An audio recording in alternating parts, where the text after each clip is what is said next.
Nk'uko nabiberetse tugiye kureba hamwe amafaranga abakinnyi ba Rayon Sports bamwe mu banyamahanga bahembwa, ayo tugiye kuyasesengura turebere hamwe ese bahembwa amafaranga angahe, basinye imyaka ingahe, ni igihe kingana iki basinye, ese bavuye hehe, ibyo byose tugiye kureba hamwe.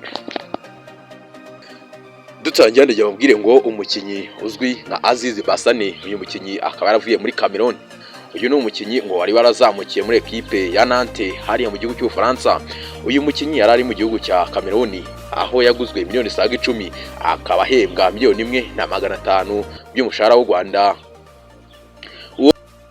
Umukinnyi kane tugiye kugarukaho ni umusore uzwi ku izina rya Erenga Kanga. Uyu ni umukongomani wanyuze muri equipe arimo Enyimba.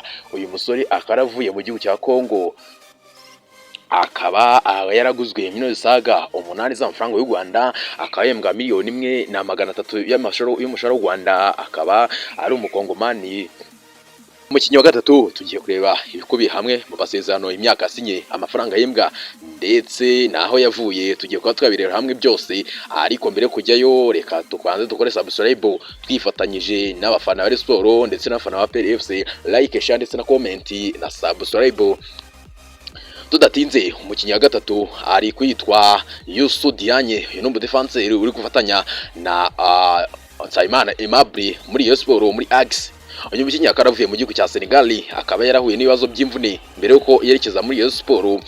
Uyu mukinnyi akaraguzwe miliyoni 16, akaba ahembwa miliyoni 2 z'amanyarwanda. Uwo ni uwa gatatu. Muri abakinnyi nababwiye ndajya babwire ngo umukinnyi urimo Azizi Basane akaba arasinye igihe kigera ku myaka 2, uwo witwa Erenga Kanga akaba arasinye igihe gisaga umwaka umwe. Umusore Youssou Diagne akaba arasinye igihe gisaga umwaka w'amasezerano. Ku mwanya kabiri tuhasanga umusore urimo full nganye kabisa. Uyu musore ni nimero 9 wa Rayon Sports, full nganye kabisa, nimero 9 force 9, akaba aravuye mu gihugu cya Republic Cheke, akaba yari yarahuye n'ibibazo by'imvune mbere yuko yikira muri Rayon Sports.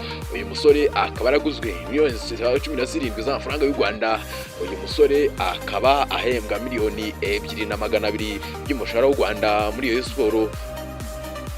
Umukinnyi wa mbere ko tumugeraho tukande subscribe, like, share ndetse na comment, ubundi tugere muri uyu musore turebera hamwe ibikwe mu masezerano, imyaka yasinye ndetse n'amafaranga yasinye naho yavuye n'umushahara ahembwa. Kandi ubanze kandi subscribe, like, share na comment, ubundi tugerane neza. Nizere ko wabikoze wowe wabyumvishe. Umukinnyi wa mbere ni Omali nyinge, umudefenseur avuye mu gihugu cya Senegal, akaba yaraguzwe miliyoni 25 z'amafaranga y'u Rwanda, akaba ahembwa umushahara wa miliyoni 2 z'amafaranga y'u Rwanda muri Rayon Sports. Umukinnyi twakwibagirwa ni umusore Rukundo Abdulhami cyangwa se Paplay wavuye mu ikipe y'Amagaju. Uyu musore akaba araguza ahenzwe na Rayon Sports miliyoni 15, akaba ari umubenchi muri Rayon Sports kabisa. Uyu musore nawe akaba yaraguzwe miliyoni 15. Ibindi tugiye kubaganukiraho ni abakinnyi b'Abanyarwanda, abahembwa menshi ndetse n'abahembwa make muri Rayon Sports barimo ba Fisto,